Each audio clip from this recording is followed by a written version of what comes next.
Prayer the Adventure, a 6-step program for developing the habit of prayer by Bill Fleming. Prayer the Adventure is available on Amazon.com in paperback and Kindle editions.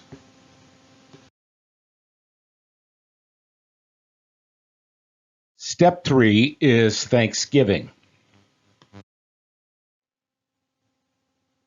Thanksgiving is the next natural step in prayer after praise.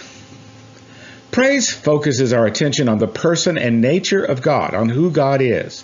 Thanksgiving refocuses our attention back towards the world, looking down from God's perspective. When we look at the world, it's easy to see what's wrong about it: pollution, starvation, cruelty, disease, all of the other terrible things, and all of them are true. But when we look at it from the perspective of God, it looks entirely different. When God made the world, He said, "It is good." When He made people, He said, "They are good." When He made it all together, He said, "Look, that's very good." To see the world through God's eyes is not to focus on what's wrong with the world, but on what's beautiful and just and good within it. To see our lives through God's eyes is to see them as a gift, a joy, and a pleasure just to be alive. Thanksgiving helps us glorify God by developing in us an attitude of gratitude towards all that God has given us. It is to focus our attention upon the essential goodness of God's creation. And before we go any further in our prayer, we must learn how to give thanks.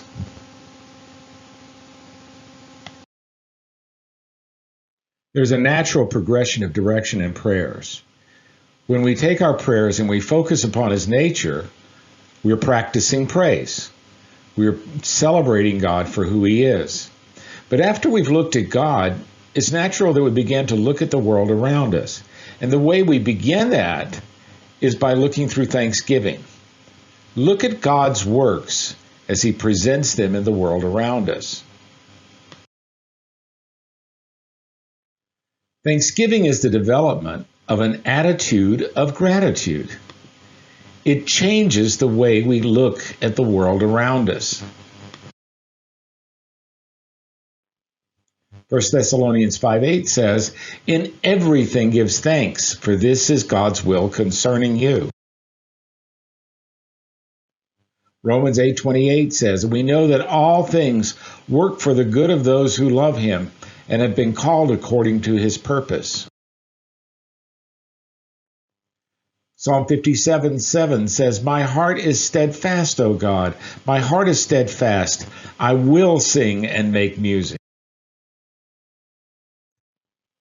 Psalm 147:7-9 says, "Sing to the Lord with thanksgiving.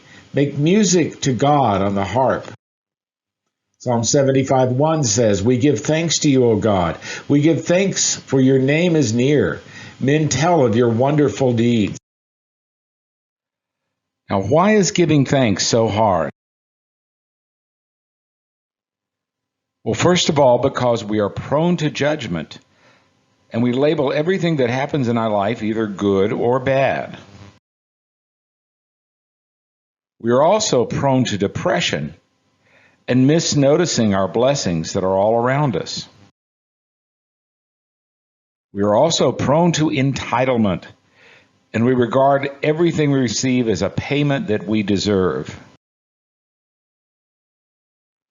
We are prone to self-importance and treat God's favor as a natural result of our own awesomeness.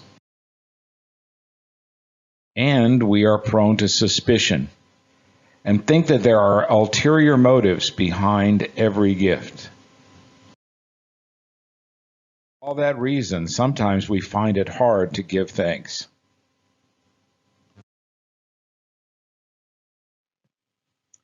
God gives us all things as gifts because we do not deserve them.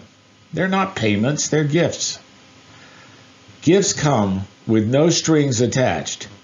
That's why they are called gifts. One question that we can legitimately answer is God's goodness in all things? Isn't it true that we're living in an evil world? Isn't it true that evil is all around us? Yes, it is. But let's consider what evil is. St. Augustine said that evil isn't a thing in itself, but it is the absence or the perversion of the goodness that God created it. An evil person or thing then is sort of like a sweater with a hole in it. The sweater is still good. All the fabric that keeps us warm is still there. But a hole in it can make it unusable to us. The same way with evil. Evil is the absence of something important. But Satan does not create. He perverts, but he cannot create. So instead of looking at the hole in the things around us, let's look for the goodness in them. And the worst things in the world are built on good things. If we can see the good behind the hole and celebrate that, then we can give thanks in all things. Viewed this way, the glory of God is evident in all things, both good and evil. And we can rejoice in goodness and ignore the hole that ruins it. In other words, give thanks for the donut in life. Don't curse the hole.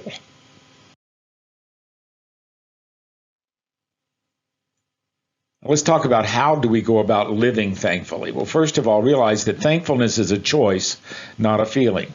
I choose to give thanks. Second, forego judgment on people and situations.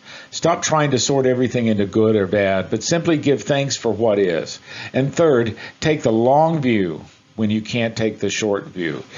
Maybe what's happening to you is bad, but in the long view, good can come out of it. All things work together for good for those who love God and are called according to their purposes.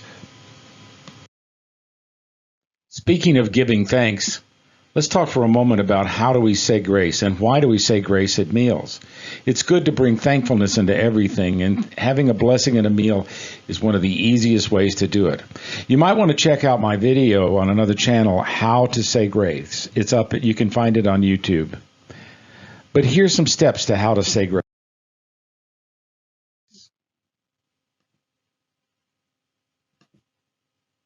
First, say nothing. As you're sitting at the table, close your eyes and appreciate a moment of silence. Experience the warmth and the blessing of the food and the people around you. Second, just simply say thank you and mean it. Thank you to God. Thank you to the people who made the meal. And finally, say Jesus to remind us of the one who gave his all so that we can enjoy the blessings of life. But what about those times in life where we encounter something that just seems impossible to be thankful for? What about death? What about disease? What about divorce? What about all those terrible and ugly things that happen to us that we just feel no thankfulness at all? Well, we can still give thanks. What I use is a principle that I call the stepstones of thanksgiving. Imagine a stone walkway. And imagine that one of the stones in that walkway has a problem with it. It's loose or it's dangerous. What do? You walk around it. You step upon the other stones that are nearby to get across.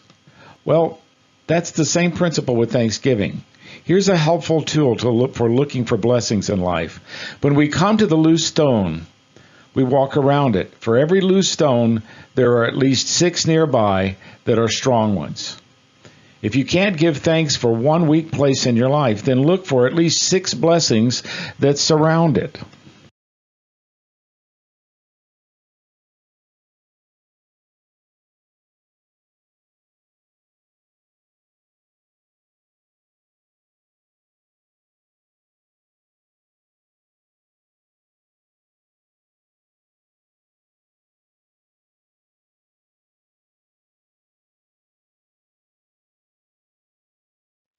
For example, here's a problem, and all around that problem are blessings.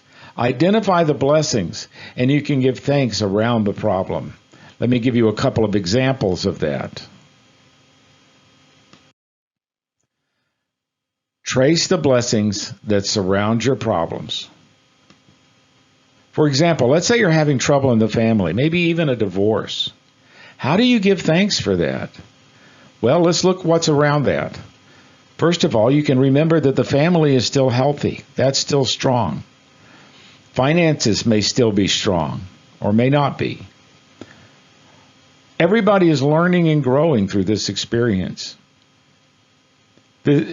There still may be affection between people, even in a divorce situation. Maybe not between the people getting divorced, but the affection of others holds us strong. Some will draw closer to us for support. And finally, there's the opportunity for a new beginning. Or let's try another problem. Let's say you lost your job. What can you give thanks to about that? You can't, but it is an opportunity to begin again, and you can be thankful for that. You can see it as a new reorientation of your life. You can see it as an opportunity to learn to receive help from others. That's hard for many of us. You still have loved ones around you who care and support for you. Some will draw close to you and give you support.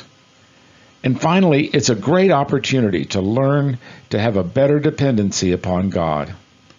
Or let's say that you have a serious illness. Your family and your friends are there to support. That's one good thing.